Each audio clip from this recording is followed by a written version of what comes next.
I was maneuvering my delivery van through a ghostly, fogged-over town around midnight. All sounds but the constant buzz of the engine were drowned out by the continuous rain that battered on the roof.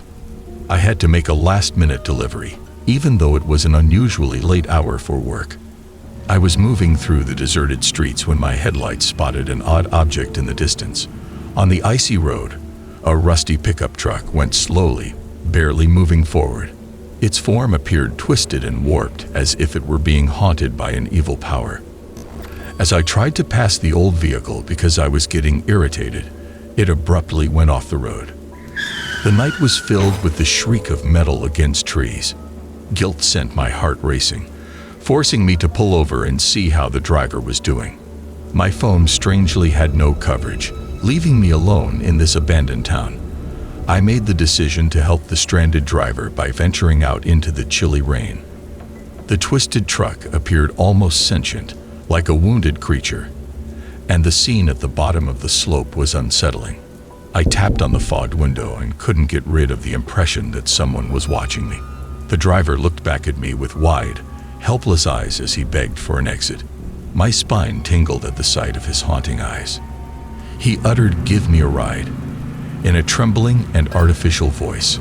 I was hesitant to accept, but I had to offer to drive him to the closest petrol station for assistance. He pondered, then agreed grudgingly. His odd behavior only got stranger once we were in the van. He fixed his frightening look on me. Every minute seemed to drag on and on since the van was like a prison. My mind was racing with unsettling ideas while I was driving through the night. Who was this person? What atrocities had he seen that had tormented him so? As my hands trembled on the wheel, I was overcome with anxiety. The man's anxiousness was evident when we came up to the gas station in the middle of night. I suspected something awful was going to happen as his eyes darted around the van. I told him I had to go, and I opened the door to get away from his ominous presence.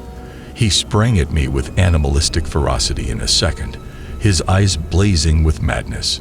He hit me with an intensity that defied logic, turning the inside of the van into a battleground. As I struggled to get free, panic erupted throughout my body. The passenger doors suddenly sprang open, displaying a bunch of ominous figures covered in dark uniforms, just as I was about to give up hope that I would survive. I gasped for air and shook in terror as they wrenched the man from me. Something terrible occurred a year ago in the eerie darkness of a deserted gas station on the borders of a small, forgotten town. The relentless downpour cast a foreboding shadow over the empty pumps. As a graveyard shift worker, I was used to being by myself, but this evening was distinct. The odd tapping sound echoed outside as I passed the time on my phone. When I noticed a hooded individual standing still in front of the gas station with their face hidden in shadow, my heart beat faster. They ignored my invitation to come in and kept tapping on the door with strange insistence. I plucked up the confidence to knock, and when I opened the door, there was a dreadful quiet. The stranger passed me without even looking up to acknowledge me. The fact that their eyes were concealed by the cowl gave the encounter a sense of intrigue. Without saying a word, they demanded a pack of smokes and paid with cash. There was a sense of dread in the air as they vanished into the downpour. There were no automobiles in the parking lot or beside the gas pumps when I looked outside. It seemed as though everything had suddenly gone eerily silent, leaving me to be alone with my unpleasant thoughts. A few minutes later, the tapping started up again, and there they were, the mysterious, helpless person. This time, they made their intentions apparent as they pointed at a fueling station. As I helped them fill a container with gas, I could feel their eyes on me. An uneasy feeling swept over me as I passed the container full with gas over. I hurried back to the store as the stranger's actions seemed more menacing. But soon as I got to the door, they yelled something that I couldn't understand. I turned around to find a different man stuffing items into his backpack on the other side of the counter. I was startled and made an attempt to flee, but the man who had requested gas struck me in the head before I could respond. All of a sudden, I lost all vision, and the next thing I knew, I was awake on the floor with a terrible headache. I was confused and in agony when I regained consciousness. I was vulnerable and felt helpless because the thief had disappeared. The petrol station, which had once been a haven, now seemed like a cunning trap. I was brought to a hospital for treatment once the police showed up. I had unintentionally confronted a dangerous criminal, and my life had hung in the balance, as the CCTV footage made clear.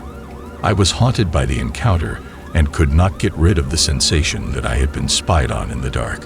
I made a promise not to ever overlook the danger that can lay behind an innocent appearance after the gas station served as a chilling reminder of the darkness that lurks in the shadows. I began to live in constant anxiety after that night, always keeping an eye out for the enigmatic figure, fearing its reappearance. My former workplace, the petrol station, is now a scene of anxiety and uncertainty. I was left alone in our scary, dilapidated house in the middle of a bleak metropolis during a rainy night. I was left alone to face the night's horrors since my roommate had left for a week-long vacation. I was cooped up indoors during spring break because I didn't have any college classes to occupy me. The unrelenting storm outside rattled the windows and cast a gloomy pall over the atmosphere. The doorbell rang around 11 o'clock, sending a foreboding chill down my spine. It was impossible to see anyone who might be standing at our door because of the howling wind outside. But when I finally had the nerve to check, nobody was there. Only the violent storm was mocking my dread. Returning to my video game, I made an effort to ignore the peculiar incident. But then, as if something dreadful had been let go, a thunderous crash could be heard coming from the backyard. I hurried to the back door with my pulse racing and found our patio furniture strewn about like broken toys. A mysterious person was standing at the edge of the yard and was intently observing me. I started to feel uneasy and like I was being watched even within the house. I used my phone to try to pass the time while sitting in the living room. However, the foreboding silence was oppressive, making it difficult to fall asleep. A sharp wind gust woke me up from my restless sleep hours later. My feet made contact with the chilly water as I sat up, and panic gripped me. When I turned on the lights, I noticed muddy shoe tracks crisscrossing the home like a path of fear. I was terrified as I dialed 911 because I thought the intruder might still be hiding in the darkness. They looked around the house, but just my anxiety was revealed because the darkness concealed the house's secrets. Days went by, yet the feeling of being watched persisted. Every squeak and whisper in the night sounded like a menacing presence that was persistently following me. Every door was shut, and every light was turned on, yet the horror would not go away. A quiet murmur invited me to the basement one fateful night. I stumbled down the stairs and into the pit. I noticed the same dark figure in the low light, their eyes glowing with malice. I inquired about them and their desires while my voice was trembling. However, they stayed mute while maintaining their ominous grins. They pounced at me before I had a chance to respond, knocking me to the ground. My roommate unexpectedly came back at that exact moment, foiling the intrusive person's cunning plans. After a fierce battle, the invader was apprehended and revealed to be a vengeful soul seeking retribution against my roommate. The anxiety lingered even after the arrest. We strengthened our home, but the shadows appeared to be mocking our ineffective defenses. Being monitored became a constant in our life, a dread that constantly lurked in the back of our minds. Every time it storms, I can't help but wonder if that evil spirit is still lurking there, ready to attack once more. Even though our house is secured, that night's wounds will never go away.